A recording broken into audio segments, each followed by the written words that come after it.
नमस्कार दोस्तों, भारतीय न्याय संहिता 2023 का यह लेक्चर 14 है।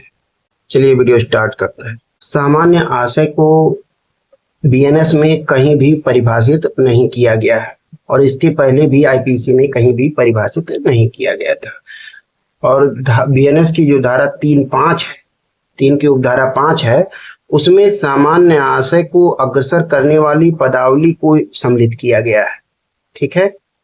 जो गणेश सिंह बनाम रामपूजा तथा गोराचंद गोपी के मामले में जो निर्णय दिया गया था, उससे उत्पन्न विवाद के अंतर को दूर करने के लिए 1870 में जोड़ा गया था।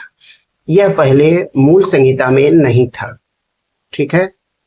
तो सामान्य आशय को न्यायिक निर्णयों के माध्यम से इसको हम जान सकते हैं, नहीं कि इसको परिभाषित किया गया है। ठीक है। तो सामान्य आशय क्या है? इसको महबूब शाह वर्सेस इम्परर में, महबूब शाह वर्सेस इम्परर 1954 में जो है बताया गया था। तो इस मामले में जो सामान्य आशय को स्पष्ट किया गया, तो क्या कहा गया है कि सामान्य आशय को इसमें स्पष्ट किया गया। तो इसके अनुसार जब एक से अधिक व्यक्ति किसी आपराधिक कृत्य को पूरा करने के लिए पूर्व सुनियोजित योजना बनाते हैं तथा ऐसी योजना को पूरा करने के लिए सभी व्यक्ति मानसिक रूप से सहमत हो जाते हैं तथा उनके बीच मस्तिष्कों का पूर्व मिलन हुआ रहता है, तो इसे ही सामान्य आशय कहते हैं। यानी कहने का मतलब है कि सामान्य आशय के लिए यह जरूरी है कि जिस भी कृत्य को, यदि आपराधिक कृत्य करने जा रहे हैं तो वह, या कोई अन्य कार्य करने जा रहे हैं तो वह, उसको पूरा करने का इंटेंशन होना चाहिए। यानी कि यदि एक से अधिक व्यक्तियों के बीच किसी कार्य को पूरा करने का इंटेंशन है या किसी परिणाम को पूरा करने का, घटित करने का इंटेंशन है और उसके लिए जो है प्री माइंड मीटिंग हुई है, यानी मस्तिष्कों का पूर्व मिलन उस चीज के संबंध में हुआ है और उसको जो है कैसे पूरा किया जाएगा उसकी प्री प्लानिंग हुई है, तो ऐसी स्थितियों में यह स्थिति ही सामान्य आशय कहलाती है। ठीक है। जैसा महबूब शाह वर्सेस एम्परर में बताया गया है। धारा 3.5 के आवश्यक तत्व, ठीक है, क्या है? तो धारा 3.5 के अनुसार जब कोई आपराधिक कृत्य कई व्यक्तियों द्वारा अपने सबके सामान्य आशय को अग्रसर करने में किया गया हो, तब ऐसे व्यक्तियों में से प्रत्येक व्यक्ति उस कार्य के लिए उसी प्रकार दायित्व के अधीन है मानो वह कार्य अकेले उसी ने किया है। ठीक है। तो यहां मानो वह कार्य अकेले उसी ने किया है। ठीक है। तो मानो क्यों प्रयोग किया गया, सपोज वाली बात क्यों की गई? उसका कारण यह है कि चूंकि आपराधिक मामले में एक व्यक्ति के द्वारा किए गए कृत्यों के लिए दूसरे व्यक्ति को उत्तरदायी नहीं ठहराया जा सकता, लेकिन यहाँ जो है इस नियम को जो है नहीं समाहित किया गया। यहाँ एक व्यक्ति का कार्य दूसरे का कार्य मान लिया जाता है।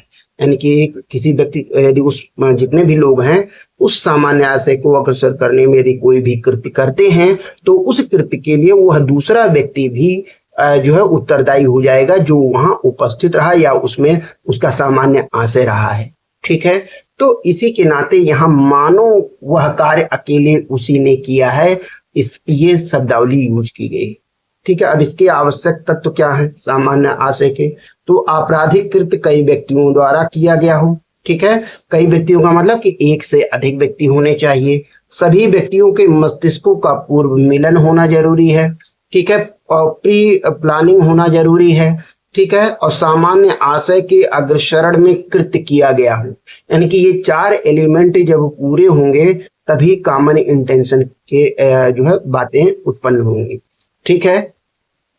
आपराधिक कृत्य की चर्चा हम करेंगे कि आपराधिक कृत्य कई व्यक्तियों द्वारा किया जाना, यानी कि धारा 3.5 के तहत सामान्य आशय के लिए आपराधिक कृत्य कई व्यक्तियों द्वारा किया जाना जरूरी है।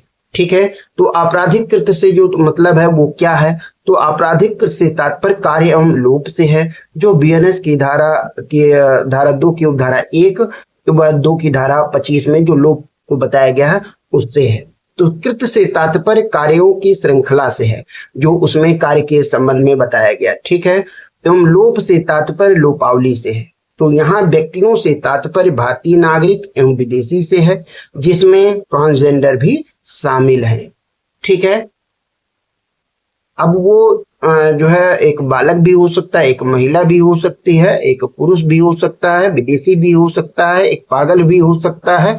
तो सब लोग उस जो है कार्य के संबंध में आते हैं। ठीक है, तो यहाँ किसी भी तरह के व्यक्ति हों, ठीक है, तो यदि वो कार्य करते हैं तो उसकी जो श्रृंखला है उसी को जो है कार्य कहा जाता है। ठीक है, सामान्य आशय में कई व्यक्तियों द्वारा परिणाम की कल्पना किए बिना एक आपराधिक कृत्य को करने की इच्छा से, यानी कि यदि सामान्य आशय में कई व्यक्तियों द्वारा परिणाम की भले कल्पना न की गई हो, ठीक है, तो यदि कल्पना के बिना भी एक आपराधिक कृत्य को करने की इच्छा से माना जाएगा। ठीक है, तो सामान्य आशय का मतलब है कि जब कई व्यक्तियों द्वारा किसी कृत्य को करने का जब संकल्प लिया जाता है तो उसी को सामान्य आशय कहते हैं, यानी कि उस इंटेंशन को पूरा करने के लिए उन व्यक्तियों के बीच उस मस्तिष्क का मिलन हुआ हो, यानी कि आपस में उस आशय को पूरा करने के लिए सहमत हुए हों, तो उसी को हम सामान्य आशय की स्थिति में देखते हैं।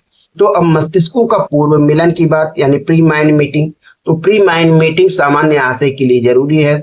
तो सामान्य आशय को निर्मित करने के लिए या अगर जो क्रिएट करने के लिए सभी व्यक्तियों के बीच आशय उभयनिष्ठ होना चाहिए। उभयनिष्ठ का मतलब कॉमन होना चाहिए। ठीक है, तो जब तक कॉमन नहीं होगा तब तक वो सामान्य आशय की बातें नहीं होगी।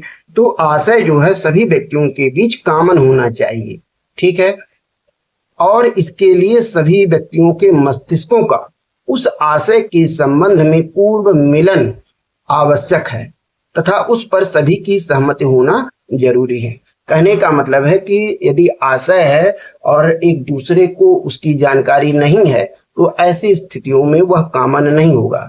लेकिन यदि जितने भी लोग हैं उस इंटेंशन के बारे में सबको जानकारी है कि उनको भी इस बात की, सब लोगों को उस इंटेंशन के बारे में जानकारी है, तो और सब उसके लिए सहमत हुए हैं, तभी वह कॉमन होता है। ठीक है, तब वह कॉमन इंटेंशन में कन्वर्ट होता है। यानी कि सहमति होना जरूरी है और मस्तिष्कों का जो है पूर्व मिलन होना जरूरी है, यानी प्री माइंड मीटिंग उस इंटेंशन के संबंध में होना जरूरी है। ठीक है, अब उसके बाद आता है महबूब शाह वर्सेस एम्परर में जो माधवन नायर ने कहा। ठीक है, न्यायाधीश माधवन नायर थे इसमें। ये महत्वपूर्ण केस है, परीक्षाओं में करके पूछा जाता है। तो कहा इस मामले में न्यायालय ने सामान्य आशय का गठित होना नहीं माना। ठीक है, इस मामले में न्यायालय ने कहा कि जो है इस मामले में सामान्य आशय गठित नहीं हुआ था क्योंकि वली शाह एवं महबूब शाह के बीच मस्तिष्कों का पूर्व मिलन नहीं हुआ था, यानी प्री माइंड मीटिंग नहीं हुई थी। ठीक है, पूर्व सुनियोजित योजना। अब इसमें पूर्व सुनियोजित योजना का क्या है, तो कह रहा है कि भाई जो कॉमन इंटेंशन के लिए पूर्व सुनियोजित योजना की भी बातें होनी चाहिए। तो कह रहा है सामान्य आशय के तहत आपराधिक कृत्य करने के लिए पूर्व सुनियोजित योजना एवं ऐसी योजना पर सभी की सहमति होना जरूरी है। ठीक है, तभी जो है कॉमन इंटेंशन अपराध के संबंध में होगा। ठीक है, तो सामान्य आशय में पूर्व सुनियोजित योजना अंतर्निहित होता है और आपराधिक कृत्य पूर्व सुनियोजित योजना के अनुसार किया जाना आवश्यक है, यानी कि उसी के फर्दरेंस में होना जरूरी है। ठीक है, यानी कि जो आपराधिक कृत्य किया जा रहा है उस प्री प्लानिंग के अग्रसरण में, यानी कि जैसा प्री प्लानिंग था उसके अनुसार ही होना चाहिए, क्योंकि उसी से निर्धारित किया जाएगा कि वह फर्दरेंस में है कॉमन इंटेंशन के।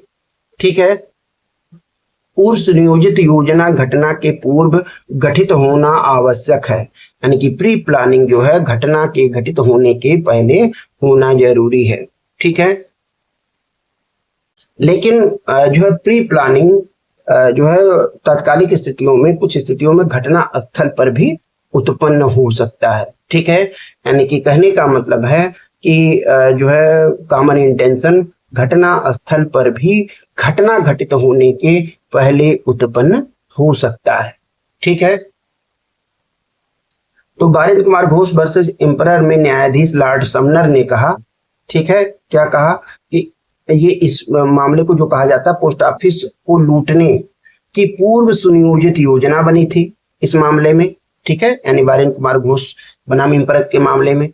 और ऐसी प्री प्लानिंग यानी कि सुनियोजित योजना पर घटना के सभी सदस्यों की सहमति भी थी, ठीक है, तथा उस योजना के अग्रसरण में कृत्य को संपादित भी किया गया था। इसीलिए न्यायालय ने सभी को सामान्य आशय के लिए बीएनएस की धारा 3(5) व आईपीसी की धारा 34 के तहत दायित्वाधीन ठहराया गया था। सामान्य आशय के अग्रसरण में जो किया गया कृत्य है, कृत्य होना जरूरी है, यानी कि जो कृत्य आपराधिक कृत्य किया जा रहा है वह कॉमन इंटेंशन के फर्दरेंस में होना जरूरी है। यदि कॉमन इंटेंशन के फर्दरेंस में नहीं होगा तो ऐसी स्थितियों में वह कॉमन इंटेंशन यानी कि धारा 34 के तहत दायित्व उत्पन्न नहीं होगा। तो जो धारा 3 की धारा 5 के तहत या आईपीसी की धारा 34 के तहत किए गए कृत्य के लिए सभी व्यक्ति तभी उत्तरदायी होते हैं जब कॉमन इंटेंशन के अग्रसरण में किसी आपराधिक कृत्य को घटित करते हैं, यानी कि जब तक आपराधिक कृत्य उस फर्दरेंस में नहीं होगा तब तक ऐसी स्थितियों में कॉमन इंटेंशन उत्पन्न नहीं होगा, यानी कि धारा 34 के तहत वो दायी नहीं होगा। लेकिन जो परिणाम घटित होता है उसके घटित करने की पूर्व कल्पना नहीं होती है, ठीक है, यानी कि कहने का मतलब कि जो परिणाम घटित होता है उसके घटित होने की पूर्व कल्पना नहीं होती है, क्योंकि सामान्य आशय के अग्रसरण में आपराधिक कृत्य को करने की इच्छा होती है जिसके लिए पूर्व सुनियोजित योजना बनाई गई होती है, ठीक है। सामान्य आशय घटना स्थल पर भी उत्पन्न हो सकता है, किंतु ऐसा सामान्य आशय घटना के पहले ही उत्पन्न होना आवश्यक है। कृपाल सिंह बनाम उत्तर प्रदेश राज्य, इस मामले में न्यायालय ने निर्धारित किया कि सामान्य आशय घटना स्थल पर भी घटना के पूर्व उत्पन्न हो सकता है। कृपाल सिंह बनाम उत्तर प्रदेश राज्य 1954 सुप्रीम कोर्ट का केस है। इस मामले में सर्वप्रथम न्यायालय ने निर्धारित किया था कि सामान्य आशय घटना स्थल पर भी उत्पन्न हो सकता है, ठीक है। इसी को जो है उत्तराखंड एपीओ में पूछा गया था कि सबसे पहले किस केस में कहा गया था, ठीक है।